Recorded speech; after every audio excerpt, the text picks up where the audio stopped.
Sonny, thanks for spending some time with us. No worries. If I had told you 10 years ago that you were Fremantle's most reliable and probably important player, what would you have said? No way.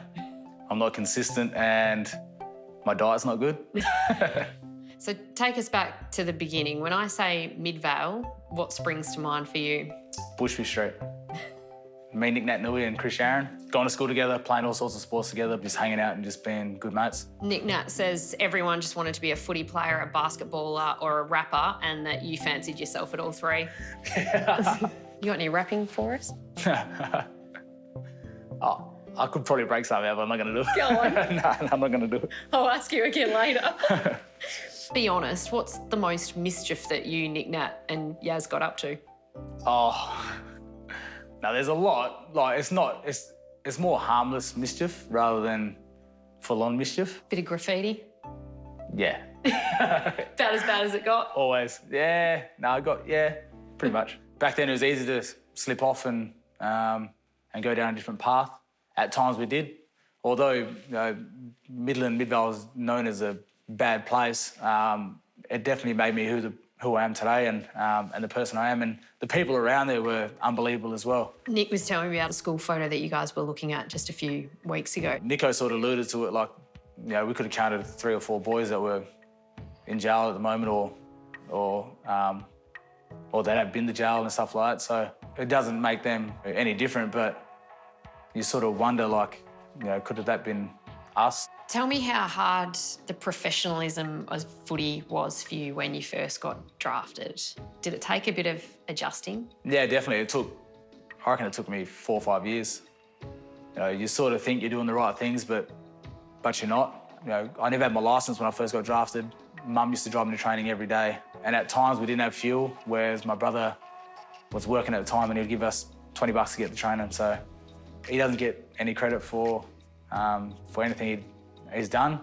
I don't think he wants credit, but I'd like to thank him for everything he's done as well. I mean, he's another one who's had it rough, but he's on the right path now, and he's still up at home with Mum and trying to take care of her.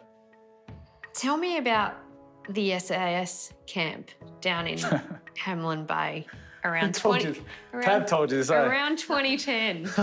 Yeah. What happened the 24 hours before that camp? Yeah, it was my brother's 21st, I think. I knew I had this SAS camp the next day, but I was like, nah, I'm going to go to it. One drink led to another, to a whole lot more. I don't know, they broke out into a fight, I think, and all I can remember is being picked up from the police station. The next morning, Mum picked me up, and from there drove me straight to Freo Oval, where we had to jump straight into a bus to go to this SAS camp. I didn't have anything. We meant to take a tent, some bowls and some cups. I didn't take any of them. I didn't really want to go, but Mum goes, nah, you have to go. So she forced me along, which, I thank her for that now, because I could have been out of the system if I didn't go. They even searched us, made sure we didn't take anything on there, but I managed to sneak my phone, some chewies into my tent, which is, into someone else's tent that I was staying in. So I had Pav, Crowley, Luke McFarlane in my team. And we woke up thinking, what's that music? It ended up being my alarm going off. I generally don't want to see Pav's face when I woke him up with my alarm. He wasn't happy, he was dirty about that. Did you get into the trouble with the police afterwards, or was it just done and dusted that night? No, the police are pretty good. They're like, oh, Sonny, come on, man, you got a career. I look back at it now and I think that was just a growth moment. Tell me about the turning point in 2012 and when Ross Lyon decided to drop you back to the waffle. Yeah, it was tough. Because I remember a week before I had my skin folds done, this after Christmas break. He sort of said, look, if your skin folds aren't down to 50, we have no choice but to send you back. They gave me warnings after warnings after warnings, and I told them I was doing the right things, which clearly I wasn't. Simon Lloyd grabbed me and goes, oh, you need to come upstairs, we've got a meeting. From that walk to upstairs, I knew all along, I was like, nah, I'm done. They're going to send me away. And then my career's going to be over. So I went up, had a meeting. Was Ross scary in that meeting, or was he? He knew he had to do it. He had to do it. He wasn't sure, and even speaking with him now, he wasn't sure whether I was going to come back or whether it was the last time he saw me, and jumped in my car and I drove off. Came back home, Marnie was pregnant at the time. I was 21, my career was on the line, and I said to Marnie, look, I think I just want to quit footy. I don't want to play no more. It's not fun no more. It's not enjoyable. Motivation was definitely well and truly gone. But she said, nah, hang in there. I'm pregnant. What are you going to do outside of footy? But she also said, look, it's up to you. If you want to quit footy, but make sure you have something to do. That was the turning point. Like, I've got a kid on the way. Find something to do now, or just work your butt off, prove everyone wrong, and get back there and make a living for your family. And that's what I did. Whenever I needed something, Nick Nat was there, Chris Sharon was there. Chris was over in Carlton at this stage, and I remember he used to always message me and ask me how I'm going, if I need any help with anything. When you look at where Chris is at now, how do you feel about it all? Yeah, it's tough. It's tough knowing that he's not that type of guy.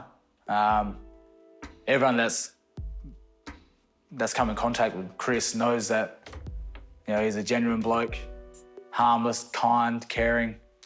And for him to be where he is now, it's a rough patch, but I have the full faith that he's going to come out and be a better person. Will you go and visit him? At the moment, it'll be tough at the moment, but you know, I will go and see him in due course. Yeah. You want to keep supporting him through, and hopefully get him through the other end, I guess. Yeah, definitely. But he also has, you know, a strong family connection that's going to help him too.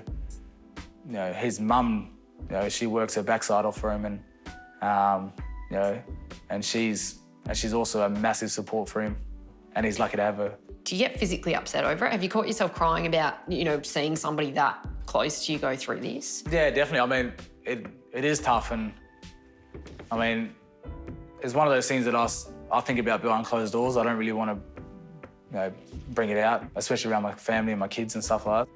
But you definitely think about that, and you think, once again, where did it go wrong? Like, could I have been more help for him?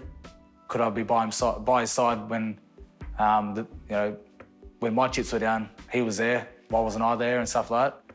And I'm not sure whether I could have done more, but you always have those little thoughts going through your head every now and then. I heard you were particularly close with Shane Yarran. How hard did that hit you? Yeah, it was tough. He didn't live too far from me. Ever since he got drafted, we were driving the training together every morning and pulling over, talking about all sorts of different things, life, football.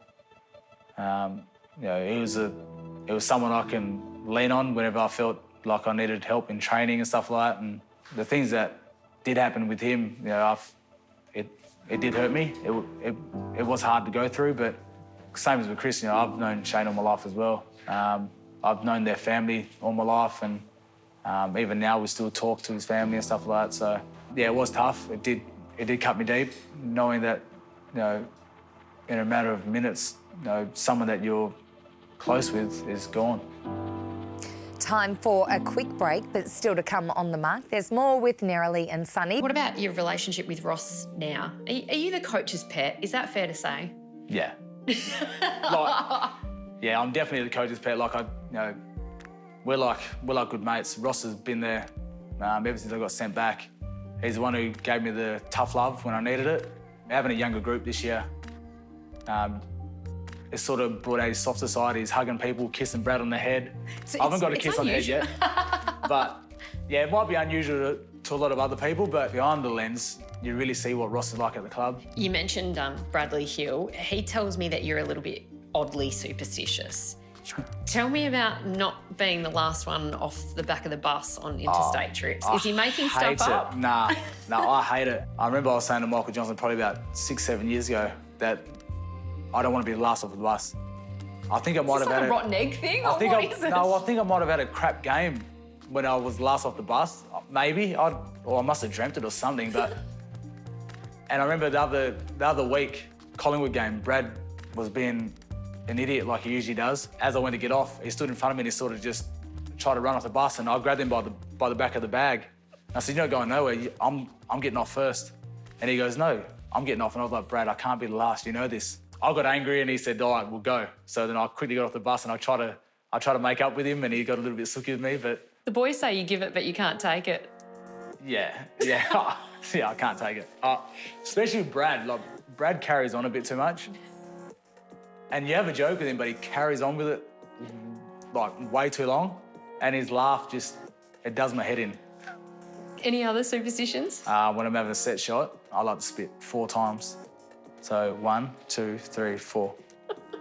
What stood out to me when I spoke to all of these people to do with your life is just how proud each and every one of them was of you and that they got to be your mate. Are you proud of yourself? Yeah. Yeah, I am proud, like, especially where I've come from being sent back. It's probably more satisfying knowing that, you know, other people are proud of me and seeing the smiles on my mum's face, my brother's, my dad's. But, you know, most importantly, my family, that's the one that really gets me going. Tell me about your family, your girls. What do they mean to you? Oh, they mean the world to me. They're the reason why I do it. And you can probably tell in my footy that I've found the love for footy again. I don't go out there for accolades or anything like that. I'm going out there just to have fun and enjoying footy the same way I did when I was a kid. And those kids definitely brought it out of me.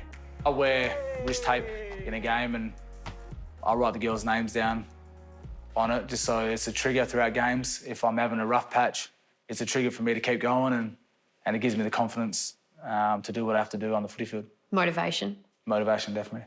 You gonna rap for me? Go on. Oh, I could probably bring something up a little bit. Go on. Hey, you right there. I got another rap coming from right up here. You walk around with your chest out like you don't fear, acting like you the midfielder of the year. No. Oh, no. Oh. Man of many talents. Ah, well. I don't know about that. I try. See what I mean? I try. Sonny, thanks for spending some time with us. I really appreciate it. No worries, thank you.